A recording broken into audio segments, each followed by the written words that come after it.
Isang video noong nakaraang krisis sa lungsod ng Zamboanga ang kumakalat ngayon sa internet.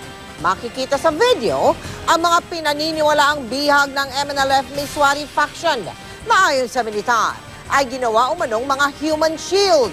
Pinabulaanan naman ito ng tagapagsalita ng Moro National Liberation Front o MNLF. Ang PNP at DOJ naman isasama sa ginagawang investigasyon sa Zamboanga crisis ang naturang video. Nakatutok si Ian Cruz. Kumakalat at pinag-uusapan ngayon sa internet at social media ang videong ito nakuha umano nung nakaraang Zamboanga crisis. Sa gitna ng putukan, makikita nakapila ang mga pinaniniwalaang bihag ng MNLF Miswari faction. Ang ilan sa kanila nagwawagayway ng puting watawat. Pero malingaw ang sunod-sunod na putok, kaya mga tao kanya-kanyang dapa. Dito lang kayo. Huwag kayong umalis. Ay narinig na tinig na nagsasabing huwag umalis sa mga tao sa kanilang kinaroroonan. Pero sa tindi ng mga narinig na putok, halos lahat sa kanila gumapang para makapagpuli, kabilang ang ilang bata.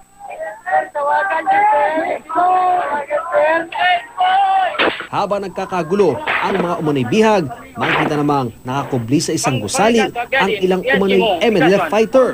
Kapansin-pansin naman sa drainage sa kapwesto ang may hawak ng 90RR bazooka. Maya-maya, ipinutok na ang bazooka. Kitang-kita rin halos nabugahan ng tinatawag na backblast ang mga umano'y bihag sa likod. Alam na ng Armed Forces of the Philippines ang pagkalat ng naturang video. Base sa kanilang intelligence report, maaaring September 13 daw nakuna ng video at nangyari sa Lucia Street sa tapat ng KGK building malapit sa isang moske sa Barangay Santa Catalina. Nakikita mo sa video sila ay nakatago sa KGK building, nakatago sa moske. Itong pag-wave ng flag is to stop AFP operations against them by using the civilians as shields. Alam nila na ang inyong kasundaluhan ay hindi puputok laban sa mga sibilyan. Labis o nalagay sa panganib ang mga tao sa ginawa ng mga rebelde kahit may puting watawat at may sumisigaw ng ceasefire. Kita naman daw na hindi gustong sumuko ng mga rebelde. Tumagal daw ng may 3 linggo ang krisis dahil sa pag-iingat ng tropa ng pamahalaan na matamaan ng mga bihag.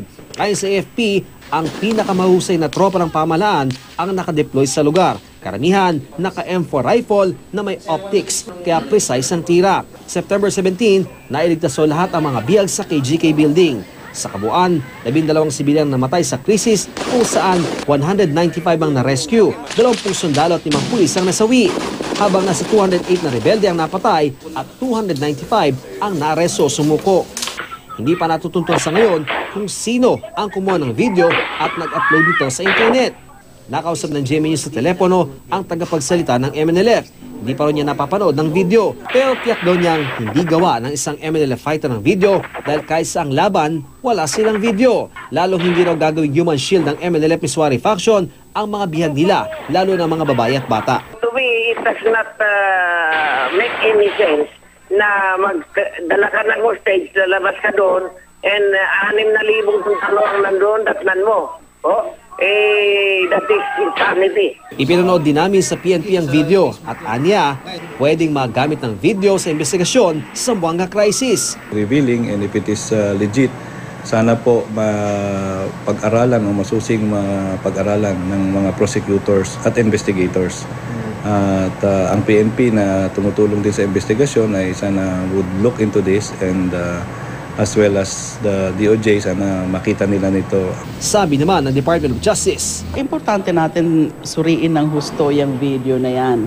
Kaya nga tumagal ng ganon yung crisis, tumagal ng ganon yung sitwasyon na yan, almost 3 weeks.